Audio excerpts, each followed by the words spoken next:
Halo teman-teman semuanya, aku harap di video ini kalian dengerin aku sampai selesai agar kita bisa menelaah bareng-bareng cerita yang nanti aku mau sampaikan. A few moments later. Halo teman-teman semuanya, Assalamualaikum warahmatullahi wabarakatuh. Di sini aku mau nyeritain tentang satu kisah yang mungkin juga sangat menginspiratif buat kalian, bikin kalian termotivasi untuk lebih mau beribadah atau mungkin ya membaca sholawat gitu ya. Cerita ini aku baca dari Facebook udah lama banget, beberapa tahun yang lalu, dan aku masih ingat tentang seorang petani yang mendapatkan berlian yang senilai miliaran rupiah. Jadi ini kisah nyata yang terjadi di Banjarmasin, Kalimantan. Ya, aku bacain ya ceritanya. Seorang petani yang rajin bersolawat kepada Nabi mendapatkan keberkahan dan anugerah luar biasa dari Allah Subhanahu wa taala. Ini kisah nyata yang dikutip dari Tausiah Al-Maghfurlah Al-Habib Munzir Al-Musawa alaihi rahmatullah. Orang makin cinta Rasul itu makin makmur, kata beliau ya. Kuluman yakhsha Muhammad fi amanin wa salam. Makin cinta seseorang kepada Rasul, makin Allah limpah ruahkan kemakmuran dan keberkahan. Tapi kemakmurannya itu tidak akan membuat dia celaka. Karena Rasulullah telah bersabda di dalam Sahih Bukhari yang artinya, aku telah diberi kunci-kunci pembuka semua kalimat atau Al-Quran, dan aku diberi pertolongan dengan gentarnya musuh, dan antara aku tidur semalam, maka aku lihat seluruh kunci kesuksesan dakwah di bumi hingga ditaruhkan di tanganku. Jadi mungkin maksudnya adalah kesuksesan di bumi itu ditaruh di tangan beliau. Dan berkata Abu Hurairah, setelah Rasulullah wafat, maka kalian yang mendapatkannya dan memunculkannya. Pangan, tambang, pertanian, perkebunan, perikanan, harta karun, semua kesuksesan bumi sudah diserahkan kepada Rasulullah. Jadi orang kalau usaha didampingi usahanya dengan cinta kepada Rasul, alhamdulillah berkah dan makmur. Menurut aku di sini yang dimaksud kalian di sini aku yakin adalah kita semua. Kita semua di masa-masa sekarang, bukan cuma orang muslim doang ya, karena Rasulullah itu adalah rahmatan lil alamin. Jadi umatnya Rasulullah yang sekarang itu berhak mendapatkan semua kemakmuran buat orang-orang yang berusaha, apalagi orang-orang yang bersolawat gitu. Dan di sini lanjut lagi, Habib bertanya, sudah pernah dengar cerita petani dari Banjarmasin? Banjarmasin, Kalimantan itu kota solawat karena paling banyak orang bersolawat kepada Rasulullah. Mudah-mudahan Jakarta juga jadi kota solawat. Jakarta terus-terusan banyak solawat seperti saat ini, lihat saja nanti 4-5 tahun paling makmur Jakarta dibanding kota lain. Itu kata Habib ya dalam tausiahnya. Jadi di Banjarmasin itu ada petani, dia tinggal bersama istrinya, anak-anaknya sudah mencar ke Banjarmasin. Suami istri petani ini melamun tiap hari. Pengen ya bu pergi haji? Aduh pak, pergi haji dari mana? Makan nasi saja jarang, tidak tiap hari makan nasi. Insya Allah bu berkat solawat kepada Nabi. Dan kata ibunya, sudahlah pak, solawat lebih baik diminta saja di akhirat, tidak usah diminta di dunia. Dan bapaknya bilang, ya berkah sedikit lah bu, pergi haji, sempurnakan rukun Islam. Lantas dia juga berdoa kepada Allah, berkah dari solawatku minta ya Allah sedikit saja untuk aku menyempurnakan rukun Islam, itu saja. Dan setelah itu, pas lagi macul atau mencangkul, cangkulnya itu kena benda keras. Setelah dikeluarkan, ternyata ada benda sebesar jempol kaki. Ternyata sebuah berlian, entah berapa harganya. Kayaknya berlian nih katanya dalam hati. Dibawanya ke pasar, ke toko berlian dengan pakaian yang masih penuh lumpur, bawa pacul masuk ke toko berlian. Orang di toko berlian itu nanya, mau kemana pak? Beli pacul sebelah sana pak. Bukan di sini, ini toko berlian. Dan bapak itu bertanya, saya mau tanya ini laku tidak ya kalau dijual? Terus akhirnya diperiksa sama orang toko. Yang penjaga tokonya itu nanya ke atasannya, terus atasannya nanya ke atasannya lagi gitu. Terus pada akhirnya bapaknya ditanya, Pak mau dibeli berapa harga ini? Terus bapak itu jawab, enggak, saya cuma mau tanya ini kira-kira harganya berapa.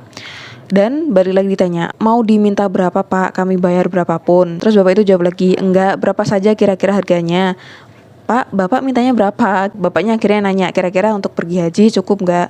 Dan yang punya toko itu bilang, bapak ini harganya 50 miliar, 1.000 orang pak pergi haji.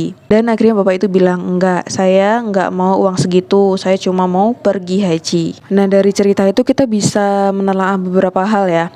Karena keajaiban itu sebenarnya bisa kita telaah, bisa kita pelajari. Yang pertama adalah rajin. Beliau itu sering membaca sholawat, tapi kita nggak tahu persis berapa lama, berbulan-bulan kah atau bertahun-tahun kah gitu ya. Yang jelas di sini ada satu rumus yang nggak boleh dilupakan, dia itu tentang rajin, istiqomah atau konsisten. Itu adalah rumus saklek ya. Itu adalah rumus yang nggak bisa ditolerir. Pokoknya itu harus ada. Jadi kalau kalian mau sesuatu, bahkan keajaiban sekalipun, kalian harus terlatih untuk bisa mendapatkan itu, gitu ya. Rajin, istiqomah, konsisten. Dan yang kedua adalah tidak ada yang mustahil. Gak ada yang mustahil untuk beliau sekalipun yang mungkin gak bisa makan tapi ternyata bisa naik haji ya dengan keajaiban sholawat ini. Yang ketiga adalah rezeki bisa datang dari mana aja. Rezeki yang tidak disangka-sangka itu bisa datang dari mana saja. Yang selanjutnya adalah selalu berharap walau rasanya gak mungkin. Jadi buat mereka yang berani berharap itu adalah orang-orang yang gak takut kecewa. Karena orang-orang yang gak berani berharap itu sama dengan orang-orang yang gak berani untuk kecewa. Padahal berharap itu ya gratis. Berharap itu gratis. Dan kalau misalnya gak dapet ya gak apa-apa gitu ya. Dan beliau kan di situ juga berdoa untuk bisa mendapatkan berkah sholawat sedikit aja. Untuk bisa naik haji gitu kan. Itu permintaan beliau. Dan sisanya ya di akhirat nanti gitu ya. Dan kita juga bisa mengambil satu kesimpulan lain dari cerita itu, bahwa tadi disebutkan ada satu hadis yang mengatakan bahwa semuanya itu memang sudah dihadiahkan oleh Rasulullah dan kita semua mewarisinya. Kita semua ya, aku udah ngomong tadi kalau kita semua dalam artian ini kita semua, gak cuma orang muslim, karena kita sekarang ini ada di masa-masa akhir zaman ya, masa-masa Rasulullah, di mana kita hidup di masanya Rasulullah, masa-masa dengan Al-Quran gitu. Jadi buat orang yang berusaha, buat orang yang bekerja keras, mereka pantas mendapatkannya. Dan buat orang-orang yang rajin berdoa, orang-orang yang rajin meminta, mereka juga pantas mendapatkannya gitu. Jadi buat siapapun lah intinya, kesuksesan itu buat siapapun yang berhak menerimanya ya. Jadi bisa ditebus dengan usaha atau bisa ditebus dengan doa. Banyak pintu untuk membuka rezeki gitu. Jadi jangan sepelekan doa ya, dan juga jangan sepelekan usaha. Jangan menyepelekan orang-orang yang rajin, jangan menyepelekan orang-orang yang konsisten istiqomah gitu. Tapi buat orang Islam ya, khususnya buat kita-kita yang mengerti dengan batasan, mengerti dengan hukum-hukum Islam yang sebenarnya itu sangat menguntungkan buat diri kita sendiri juga, itu mungkin akan membawa lebih banyak berkah gitu. Jadi kayak harta yang ada di tangan orang-orang mukmin yang bener ya, maksud aku bukan orang-orang yang mengaku Islam, mengaku mukmin tapi berkhianat atau mungkin munafik dan lain sebagainya. Jadi harta ketika di tangan orang yang benar pasti bermanfaat gitu intinya. Jadi di sini kita bisa telaah bahwa yang pertama dan gak boleh di skip itu adalah rajinnya, konsistennya. Baca ya baca aja gitu, berharap aja. Terserah nanti Allah mau kabulin atau enggak, yang jelas kita minta aja. Jangan takut berharap, karena orang-orang yang takut berharap itu adalah orang-orang yang takut untuk kecewa gitu ya. Itu pelajaran yang aku ambil dari cerita ini. Beliau mendapatkan 50 miliar pun tidak langsung diambil semuanya. Dan ya beliau cuman pengen naik haji aja. Itu udah cukup buat beliau ya.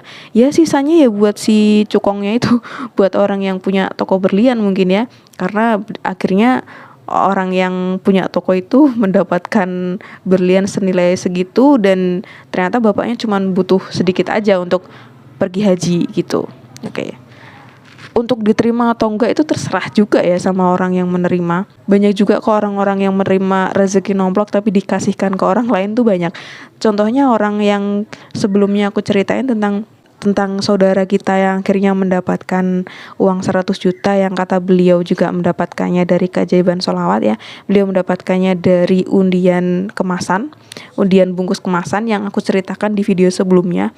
Itu beliau juga menyedekahkan uang itu. Jadi 50% lebih itu beliau sedekahkan buat bantu saudara-saudaranya, nggak dipakai sendiri ya.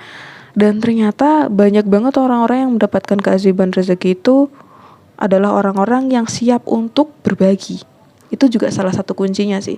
Ternyata orang-orang seperti itu adalah orang-orang yang tanda kutip bisa dipercaya gitu. Dipercaya oleh siapa? Ya dipercaya oleh Tuhan untuk mendapatkan rezeki nomplok yang tiba-tiba besar, tapi mereka juga gak langsung buta hati, buta mata, gak langsung serakah, tapi uang itu justru malah dipakai untuk banyak hal gitu, untuk membantu orang lain juga gitu ya.